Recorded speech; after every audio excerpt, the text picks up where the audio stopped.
नमस्कार मित्रों, RSS the great YouTube channel के इस नए वीडियो में आपका स्वागत है। इस बार हम बात करेंगे विश्व के सबसे बड़े राजनीतिक दल भारतीय जनता पार्टी और उसके इतिहास के बारे में। इस वीडियो में हम चर्चा करेंगे कि कौन सी ऐसी स्थितियां और परिस्थितियां रही जिसके कारण भारतीय जनसंघ की स्थापना करनी पड़ी और किन परिस्थितियों में भारतीय जनसंघ के स्थान पर भारतीय जनता पार्टी का गठन हुआ। मित्रों, भारतीय जनता पार्टी एक राष्ट्रवादी राजनीतिक दल है जो भारत को एक सुदृढ़, समृद्ध एवं शक्तिशाली राष्ट्र के रूप में विश्व पटल पर स्थापित करने के लिए कृत संकल्प है। भारत को एक समर्थ राष्ट्र बनाने के लक्ष्य के साथ भाजपा का गठन 6 अप्रैल 1980 को नई दिल्ली के कोटला मैदान में आयोजित एक कार्यकर्ता अधिवेशन में किया गया, जिसके प्रथम अध्यक्ष अटल बिहारी वाजपेयी निर्वाचित हुए। अपनी स्थापना के साथ ही भाजपा ने अंतर्राष्ट्रीय, राष्ट्रीय एवं लोकहित के विषयों पर मुखर होते हुए भारतीय लोकतंत्र में अपनी सशक्त भागीदारी दर्ज की तथा भारतीय राजनीति को नए आयाम दिए। कांग्रेस की एकाधिकार वाली एक दलीय लोकतांत्रिक व्यवस्था के रूप में जाने जाने वाली भारतीय राजनीति को भारतीय जनता पार्टी ने 2 ध्रुवीय बनाकर एक गठबंधन युग के सूत्रपात में अग्रणी भूमिका निभाई है। देश में विकास आधारित राजनीति की नींव भी भाजपा ने विभिन्न राज्यों में सत्ता में आने के बाद और पूरे देश में भाजपा नीत राजग शासन के दौरान रखी। 3 दशक बाद प्रधानमंत्री नरेंद्र मोदी के नेतृत्व में किसी एक पार्टी को देश की जनता ने पूर्ण बहुमत दिया तथा भारी बहुमत से भाजपा नीत राजग सरकार केंद्र में लगातार तीसरी बार विद्यमान है। हालांकि भारतीय जनता पार्टी का गठन 6 अप्रैल 1980 को हुआ, परंतु इसका इतिहास भारतीय जनसंघ से जुड़ा हुआ है। स्वतंत्रता प्राप्ति तथा देश विभाजन के साथ ही देश में एक नई राजनीतिक परिस्थिति उत्पन्न हुई। गांधी जी की हत्या के बाद राष्ट्रीय स्वयंसेवक संघ पर प्रतिबंध लगाकर देश में एक नया राजनीतिक षड्यंत्र रचा जाने लगा। सरदार पटेल के देहावसान के बाद कांग्रेस में पंडित नेहरू का अधिनायकवाद प्रबल होने लगा। गांधी और पटेल दोनों के ही नहीं रहने के कारण कांग्रेस नेहरूवाद की चपेट में आ गई तथा अल्पसंख्यक तुष्टीकरण, लाइसेंस, परमिट, कोटा राज, राष्ट्रीय सुरक्षा पर लापरवाही, राष्ट्रीय मसलों जैसे कश्मीर आदि पर घुटना टेक नीति, अंतर्राष्ट्रीय मामलों में भारतीय हितों की अनदेखी, ऐसे अनेक विषय देश में राष्ट्रवादी नागरिकों को उद्विग्न करने लगे।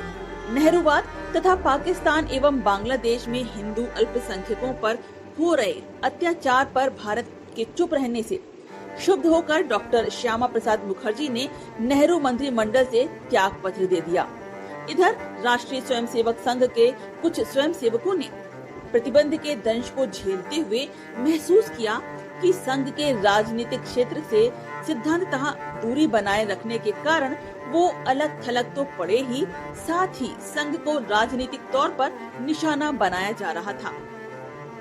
ऐसी परिस्थिति में एक राष्ट्रवादी राजनीतिक दल की आवश्यकता देश में महसूस की जाने लगी। फलतः भारतीय जनसंघ की स्थापना 21 अक्टूबर 1951 को डॉक्टर श्यामा प्रसाद मुखर्जी की अध्यक्षता में दिल्ली के राघोमल आर्य कन्या उच्च विद्यालय में हुई। भारतीय जनसंघ ने डॉक्टर श्यामा प्रसाद मुखर्जी के नेतृत्व में कश्मीर एवं राष्ट्रीय अखंडता के मुद्दे पर आंदोलन छेड़ा तथा कश्मीर को किसी भी प्रकार का विशेषाधिकार देने का विरोध किया।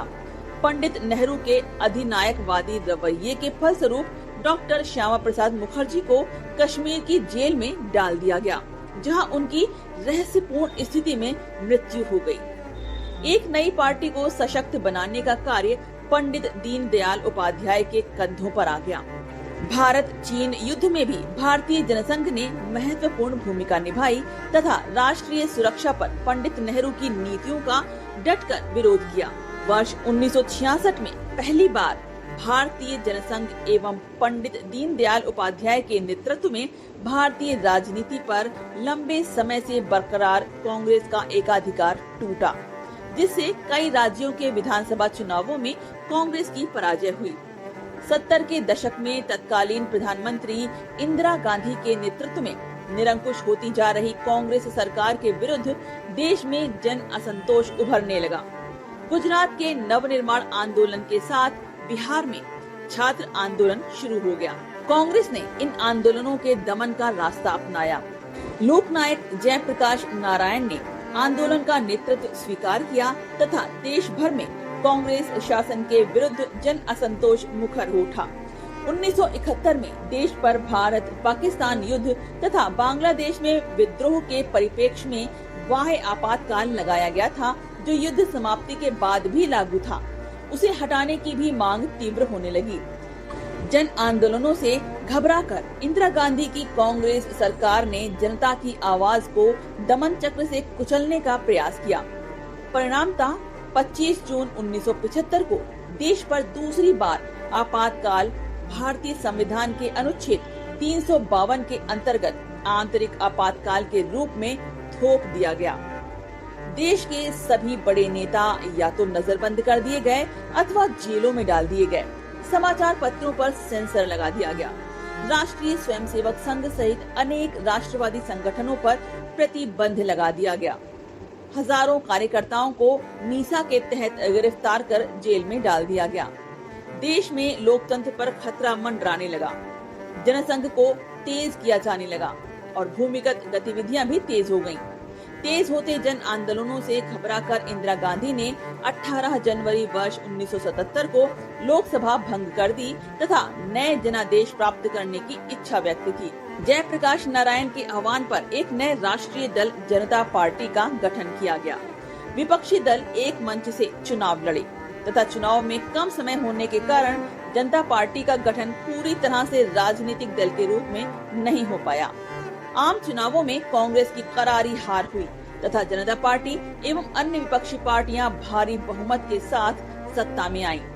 पूर्व घोषणा के अनुसार 1 मई वर्ष 1977 को भारतीय जनसंघ ने करीब 5000 प्रतिनिधियों के एक अधिवेशन में अपना विलय जनता पार्टी में कर दिया। जनता पार्टी का प्रयोग अधिक दिनों तक नहीं चल पाया। 2-2.5 वर्षों में ही अंतर विरोध सतह पर आने लगे। कांग्रेस ने भी जनता पार्टी को तोड़ने में राजनीतिक दांवपेच खेलने से परहेज नहीं किया। भारतीय जनसंघ से जनता पार्टी में आए सदस्यों को अलग थलग करने के लिए दोहरी सदस्यता का मामला उठाया गया। राष्ट्रीय स्वयंसेवक संघ से संबंध रखने पर आपत्तियां उठाई जाने लगी। ये कहा गया कि जनता पार्टी के सदस्य राष्ट्रीय स्वयंसेवक संघ के सदस्य नहीं बन सकते। 4 अप्रैल वर्ष 1980 को जनता पार्टी की राष्ट्रीय कार्य समिति ने अपने सदस्यों के राष्ट्रीय स्वयंसेवक संघ के सदस्य होने पर प्रतिबंध लगा दिया। पूर्व के भारतीय जनसंघ से संबद्ध सदस्यों ने इसका विरोध किया और जनता पार्टी से अलग होकर 6 अप्रैल वर्ष 1980 को एक नए संगठन भारतीय जनता पार्टी की घोषणा की। इस प्रकार भारतीय जनता पार्टी की स्थापना हुई। भारतीय जनता पार्टी एक सुदृढ़, सशक्त, समृद्ध, समर्थ एवं स्वावलंबी भारत के निर्माण हेतु निरंतर सक्रिय है। पार्टी की कल्पना एक ऐसे राष्ट्र की है जो आधुनिक दृष्टिकोण से युक्त एक प्रगतिशील एवं प्रबुद्ध समाज का प्रतिनिधित्व करता हो तथा प्राचीन भारतीय सभ्यता एवं संस्कृति तथा उसके मूल्यों से प्रेरणा लेते हुए महान विश्व शक्ति एवं विश्व गुरु के रूप में विश्व पटल पर स्थापित हो। इसके साथ ही विश्व शांति तथा न्याय युक्त अंतर्राष्ट्रीय व्यवस्था को स्थापित करने के लिए विश्व के राष्ट्रों को प्रभावित करने की क्षमता रखे। भाजपा भारतीय संविधान में निहित मूल्यों तथा सिद्धांतों के प्रति निष्ठा पूर्वक कार्य करते हुए लोकतांत्रिक व्यवस्था पर आधारित राज्य को अपना आधार मानती है। पार्टी का लक्ष्य एक ऐसी लोकतांत्रिक राज्य की स्थापना करना है जिसमें जाति, संप्रदाय अथवा लिंग भेद के बिना सभी नागरिकों को राजनीतिक, सामाजिक एवं आर्थिक न्याय, समान अवसर तथा धार्मिक विश्वास एवं अभिव्यक्ति की स्वतंत्रता सुनिश्चित हो। भाजपा ने पंडित दीनदयाल उपाध्याय द्वारा प्रतिपादित एकात्म मानव दर्शन को अपने वैचारिक दर्शन के रूप में अपनाया है। साथ ही पार्टी का अंत्योदय, सुशासन, सांस्कृतिक राष्ट्रवाद, विकास एवं सुरक्षा पर भी विशेष जोर है। पार्टी ने 5 प्रमुख सिद्धांतों के प्रति भी अपनी निष्ठा व्यक्त की है, जिन्हें पंच निष्ठा कहते हैं। ये 5 सिद्धांत हैं: राष्ट्रवाद एवं राष्ट्रीय अखंडता, लोकतंत्र, सकारात्मक पंथ निरपेक्षता, गांधीवादी समाजवाद तथा मूल्य आधारित राजनीति। श्री अटल बिहारी वाजपेयी भारतीय जनता पार्टी के प्रथम अध्यक्ष निर्वाचित हुए। अपनी स्थापना के साथ ही भाजपा राष्ट्रीय राजनीति में सक्रिय हो गई। बोफोर्स एवं भ्रष्टाचार के मुद्दे पर पुनः गैर कांग्रेसी दल एक मंच पर आए तथा 1989 के आम चुनावों में राजीव गांधी के नेतृत्व में कांग्रेस को भारी पराजय का सामना करना पड़ा। वीपी सिंह के नेतृत्व में गठित राष्ट्रीय मोर्चे की सरकार को भाजपा ने बाहर से समर्थन दिया। इसी बीच देश में राम मंदिर के लिए आंदोलन शुरू हुआ। तत्कालीन भाजपा अध्यक्ष लाल कृष्ण आडवाणी ने सोमनाथ से अयोध्या तक के लिए रथ यात्रा शुरू की। राम मंदिर आंदोलन को मिले भारी जन समर्थन एवं भाजपा की बढ़ती लोकप्रियता से घबराकर आडवाणी जी की रथ यात्रा को बीच में ही रोक दिया गया। फलतः भाजपा ने राष्ट्रीय मोर्चा सरकार से समर्थन वापस ले लिया और वीपी सिंह सरकार गिर गई तथा कांग्रेस के समर्थन से चंद्रशेखर देश के अगले प्रधानमंत्री बने। आने वाले आम चुनावों में भाजपा का जन समर्थन लगातार बढ़ता गया। इसी बीच नरसिम्हा राव के नेतृत्व में कांग्रेस तथा कांग्रेस के समर्थन से संयुक्त मोर्चे की सरकारों का शासन देश पर रहा, जिस दौरान भ्रष्टाचार, अराजकता एवं कुशासन के कई कीर्तिमान स्थापित हुए। वर्ष 1996 के आम चुनावों में भाजपा को लोकसभा में 161 सीटें प्राप्त हुई। भाजपा ने लोकसभा में वर्ष 1989 में 85, 1991 में 120 तथा वर्ष 1996 में 161 सीटें प्राप्त की। भाजपा का जनसमर्थन लगातार बढ़ रहा था।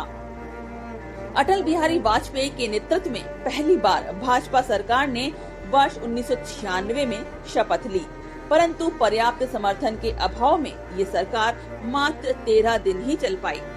इसके बाद वर्ष 1998 के आम चुनावों में भाजपा ने 182 सीटों पर जीत दर्ज की और अटल बिहारी वाजपेयी के नेतृत्व में राष्ट्रीय जनतांत्रिक गठबंधन की सरकार ने शपथ ली, परंतु जयललिता के नेतृत्व में अन्ना द्रमुक द्वारा समर्थन वापस लिए जाने के कारण सरकार लोकसभा में विश्वास मत के दौरान 1 वोट से गिर गई, जिसके पीछे वो अनैतिक आचरण था जिसमें उड़ीसा के तत्कालीन कांग्रेसी मुख्यमंत्री गिरिधर गोमांग ने पद पर रहते हुए भी लोकसभा की सदस्यता नहीं छोड़ी तथा विश्वास मत के दौरान सरकार के विरुद्ध मतदान किया।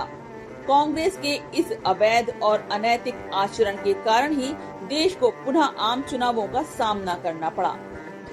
वर्ष 1999 में भाजपा को 182 सीटों पर पुनः विजय मिली तथा राष्ट्रीय जनतांत्रिक गठबंधन को 306 सीटें प्राप्त हुईं। एक बार पुनः वाजपेयी के नेतृत्व में भाजपा नीत राजग की सरकार बनी।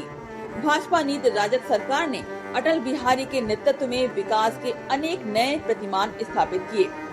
पोखरण परमाणु विस्फोट, अग्नि मिसाइल का सफल प्रक्षेपण, कारगिल विजय जैसी सफलताओं से भारत का कद अंतर्राष्ट्रीय मंचों पर ऊंचा हुआ।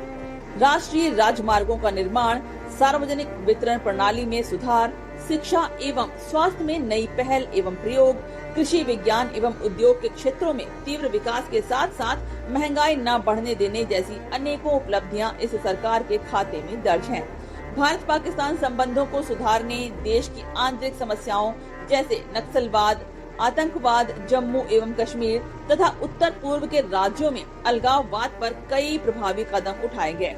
राष्ट्रीय एकता एवं अखंडता को सुदृढ़ कर सुशासन एवं सुरक्षा को केंद्र में रखकर देश को समृद्ध एवं समर्थ बनाने की दिशा में अनेक निर्णायक कदम उठाए गए। तत्कालीन प्रधानमंत्री अटल बिहारी वाजपेयी एवं उप प्रधानमंत्री लाल कृष्ण आडवाणी के नेतृत्व में राजग शासन ने देश में विकास की एक नई राजनीति का सूत्रपात किया। आज भाजपा देश में एक प्रमुख राष्ट्रवादी शक्ति के रूप में उभर चुकी है एवं देश के सुशासन, विकास, एकता एवं अखंडता के लिए कृत संकल्प है।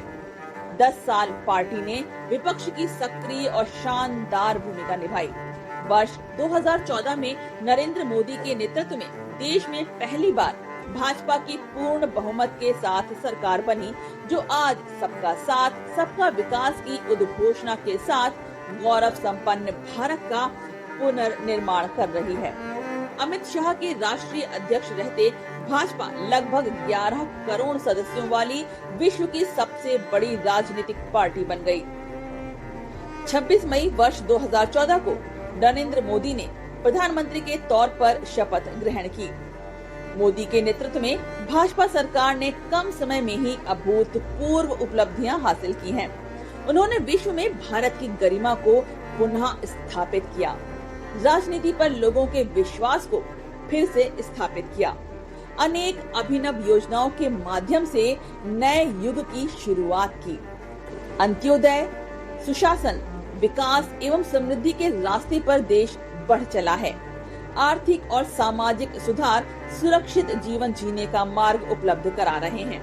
किसानों के लिए ऋण से लेकर खाद तक की नई नीतियां जैसे प्रधानमंत्री कृषि सिंचाई योजना, सॉइल हेल्थ कार्ड आदि ने कृषि के तीव्र विकास की अलख जगाई है।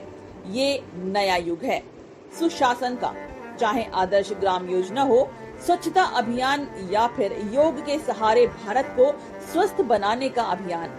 इन सभी कदमों से देश को एक नई ऊर्जा मिली है। भाजपा की मोदी सरकार ने make in India, skill India, Amrit mission, Deendayal Gram Jyoti Yojana, digital India जैसी योजनाओं से भारत को आधुनिक और सशक्त बनाने की दिशा में मजबूत कदम उठाया है। जनधन योजना, बेटी बचाओ बेटी पढ़ाओ, सुकन्या समृद्धि योजना जैसी अनेक योजनाएं देश में एक नई क्रांति का सूत्रपात कर रही हैं। भाजपा सरकार ने देशवासियों को विश्व की सबसे बड़ी सामाजिक सुरक्षा योजना का उपहार दिया है।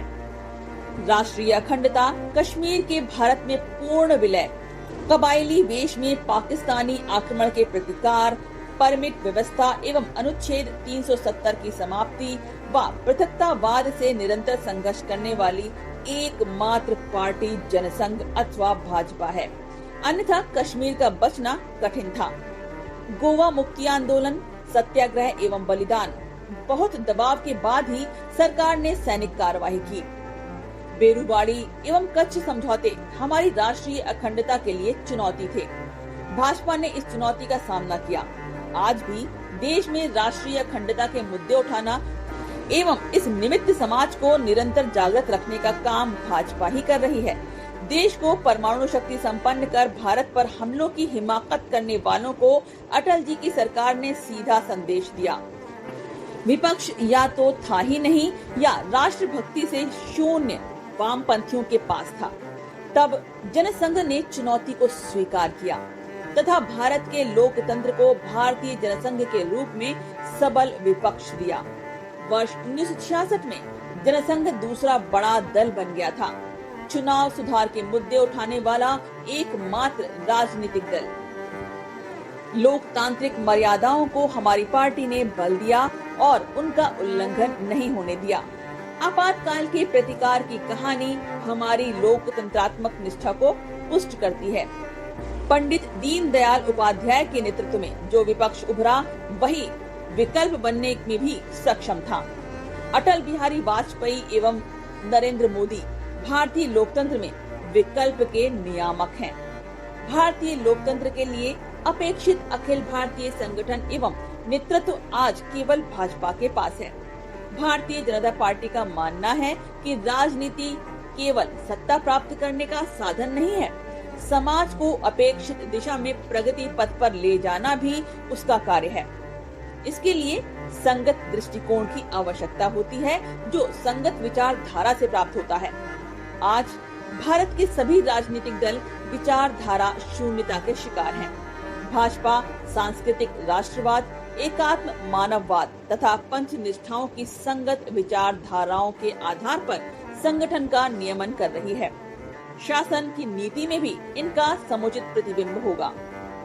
ध्येयनिष्ठ कार्यकर्ताओं की शक्ति एवं सरकार का सुनियमन सुशासन की गारंटी है। तो मित्रों, हमारा ये वीडियो कैसा लगा, इसके बारे में कमेंट बॉक्स में लिखकर जरूर बताइएगा और जाते जाते इस चैनल को सब्सक्राइब करना बिल्कुल ना भूलें और अगले वीडियो की सूचना के लिए बेल आइकन भी दबाएं।